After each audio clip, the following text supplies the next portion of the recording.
ரோகிணி தனக்கு குழந்தை வேணும் அப்படிங்கிற மாதிரி அழுததா மனோஜ் புரிஞ்சுக்கிறாரு. ஆனால் ரோகிணியை பொறுத்த வரைக்கும் தன்னுடைய மகனான கிருஷ்ணன் நினச்சி ஃபீல் பண்ணிட்டு இருக்காங்க. அதை பார்த்த மனோஜ் உடனே ரோகிணிக்கு குழந்தை வேணும் போலன்னு சொல்லிட்டு ரோகிணிகிட்ட போய் பேசுகிறாங்க. ரோகிணி, நமக்கு தான் ஒரு வருஷத்துக்கு மேலே ஆகப்போகுது, குழந்தை பிறக்கல. எனக்கு ஒரு ஐடியா தோணுது. எனக்கு தெரிஞ்ச சாமியார் ஒருத்தவங்க இருக்காங்க, அவளை போய் பார்த்தோம் அப்படின்னா கண்டிப்பாக நமக்கு குழந்தை பிறக்கிறதுக்கு ஏதாவது ஒரு பூஜை பண்ணுவார்.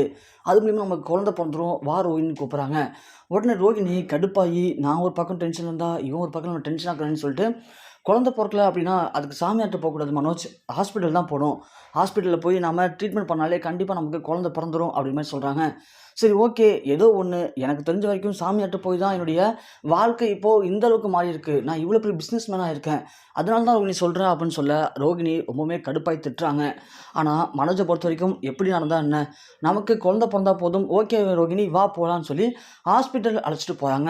ஆனால் ரோகிணிக்கு அது வரைக்குமே புரியல. ஒருவேளை நம்ம ஹாஸ்பிட்டல் போனோம் அப்படின்னா நமக்கு ஏற்கனவே குழந்தை பிறந்திருக்க விஷயம் மனோஜுக்கு தெரிஞ்சிருமோ, அதை யோசிக்காமல் அப்போதைக்கு சாமியார்ட்ட போகிறத அவாய்ட் பண்ணிட்ட ரோகிணி ஹாஸ்பிட்டல் போகிறாங்க. ஆனால் அங்கே போனதுக்கு பிறகு தான் தெரிய வருது ரோகிணிக்கு, ஒருவேளை நம்மளை செக் பண்ணி பார்க்கக்கூடிய டாக்டர்கள் ஏற்கனவே உங்களுக்கு தான் குழந்தை பிறந்திருக்கு அப்படிங்கிற விஷயத்த மனோஜ் முன்னாடி சொல்லிட்டாங்க அப்படின்னா அது பிரச்சனையான்னு சொல்லிட்டு ரோகிணி அங்கேருந்தும் எப்படியாவது மனோஜ்கிட்ட சண்டை போட்டு வந்துடலான்னு ட்ரை பண்ணுறாங்க. அதனால் மனோஜுக்கு ரோகிணிக்கும் ஹாஸ்பிட்டலே சண்டை வருது. இன்னும் ரோகிணி, சாமியார்ட்ட கூப்பிட்டாலும் வரமாட்டேற, ஹாஸ்பிட்டல் வந்து இப்போ பாதியிலேருந்து கிளம்புற, உனக்கு என்னதான் பிரச்சனை, உனக்கு குழந்தை பற்றதில் எதனா பிரச்சனை இருக்கா அப்படின்னு மாதிரி மனோஜ் கேட்க, அதெல்லாம் இல்லைன்னு சொல்லி ரோகிணி சமாளிக்கிறாங்க.